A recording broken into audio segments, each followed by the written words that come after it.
dun, dun, dun, dun, dun, dun, dun, dun, dun, dun, dun, dun. The immortal Hulk Hogan recently passed away, and just been thinking about this man's legacy and going down memory lane on my years of watching Hulk Hogan tear down wrestling ring after wrestling ring. You know, as a child, I grew up with Hulkamania. I wasn't like Ultimate Warrior was my guy. Let me start off first and foremost with that. When I was a kid, when I was a little, when I was little Brian, when I was BAB, badass Brian, Ultimate Warrior was my guy. No questions asked. It was never about Hulk Hogan for me. He was cool. I thought Hogan was cool, and that was a cool little story or whatever. But as far as who I identify with, Ultimate Warrior.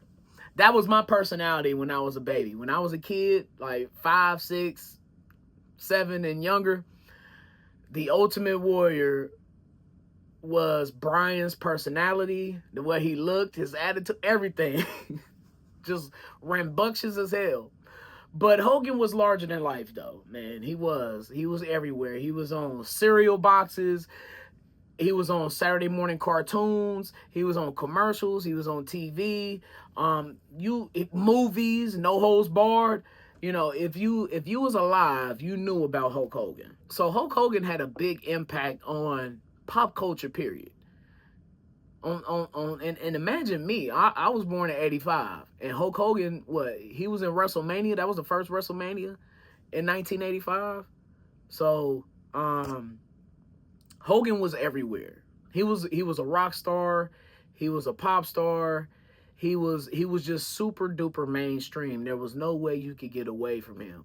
So he had a certain impact. And back then there were no outside sources or outside information that you could get. Like everything, all the information that you got was on TV or in magazines, but it was mainstream, and everybody knew who Hulk Hogan was and what he was about.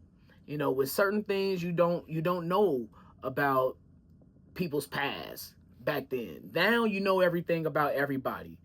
You know, but back then there was no way that we would have known if Hulk Hogan was doing any dirt at all, whether that being racist or whatever was in his past. We never knew about any of this, you know, as a kid. So what I'm trying to say is, I guess in a certain way we were trained or maybe brainwashed to think that Hulk Hogan is this iconic hero that we all need to look up to with his, you know, say your prayers and take your vitamins and train and all of that. I know I said that wrong, but yeah, y'all know what it was with Hogan. But his heel turn, though, when he went to WCW, and 2 years after that, he got the NWO going. That was my favorite version of Hogan. That's when I was like, oh. Now, at this time, to give you some context, I'm like 11 now, 10, 11, in the summer of 96. Depending on when it is, because August is the birthday. So, me seeing Hogan turn into a bad guy at that time, world was rocked. And there was no pay-per-view for me. I never got to order nothing on pay-per-view, and I was a big, huge wrestling fan, but my mama wasn't going for that. But to hear about it the next day and to see him coming out in all black on WCW Nitro, I had never really watched WCW ever before Hogan turned into the bad guy in NWO. I was a loyal WWF dude from my head to my feet. You can never, but when Hogan turned into the NWO, he turned to Hollywood Hogan. Oh baby, I was hooked. I was the one that was switching from channel to channel because I could not miss it, dog. I couldn't miss what the NWO was about to do. So yeah, my favorite version of Hogan, definitely Hollywood Hogan. You know, it showed us that it showed some versatility with Hogan too, because it showed us that he could be a heel, he could be a bad guy, and he did it good. He did it well too. But it also gave us a peek into, you know, who he personally is, Terry Bollea.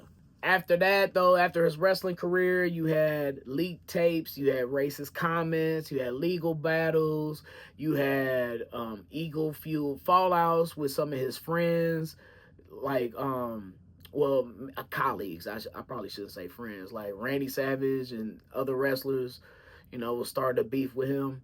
So so now we're starting to see the internet is popping now in the 2000s and late 2000s, and now we're starting to see who the real Terry Bollea, aka Hulk Hogan, is.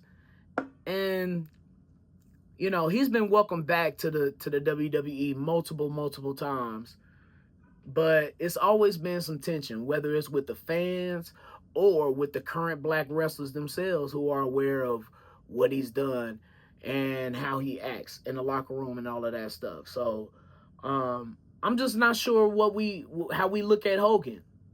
Like, how do we look at this man's legacy? I would like to. I'm just side on the venture of, okay, what you did was an act. You were good at your job. You did your thing. You're an icon in that sense in the entertainment world. But to me, the real world always overrides any world that you could think of. Reality trumps everything. And to know who you really are and what your intentions really are and how you act, because I'm a person that goes off actions and not words. So I've seen what you've done. And I will never get over Hogan using the N word, a hard N word with the ER on the end, multiple times, because I guess your daughter was dating some black dude, or you don't want your daughter dating black men. You just got to think. I guess in these things we got to think about legacy versus accountability. That I think that's where it comes down to. Do we call him a GOAT? Do we call him a pioneer, or a problematic icon who's just a part of wrestling history, but never above criticism? To me, that leads to other questions like, what do we do with complicated legacies? Can we separate Terry Bollea from Hulk Hogan? Do we acknowledge his impact on the industry while still holding him accountable for the bullshit that he's done? Legendary in the ring, flawed outside of it, and we all flawed. I get it. Nobody is perfect, man. But to me, that excuse only gets old, I should say. Because Hogan was well into his 50s or 40s or something when he made those comments. And if you're saying that at that right big old age, you've been saying that. You've been acting like that. You've been feeling like that about black people. It just sprung up on you because your daughter liked black men, or you don't want your daughter dating black men. It just sprung up on you in the moment, huh? How many of you think that Hogan has never used those N-words until then? Well, I got an ocean to sell you out here about Swope Park, in case you do. So, that the disconnect is real though, man. Because ultimately, like, you have to watch who you admire. Because slowly you could adapt what they do and think it's right and think it's cool. All of a sudden you'll start justifying, what they're doing, even if they on complete and total baby back bullshit. You'll try to find a way to justify it. Not me. But how will you remember Hulk Hogan? Is he still the icon we grew up with? Or has the truth that has shown changed his story forever?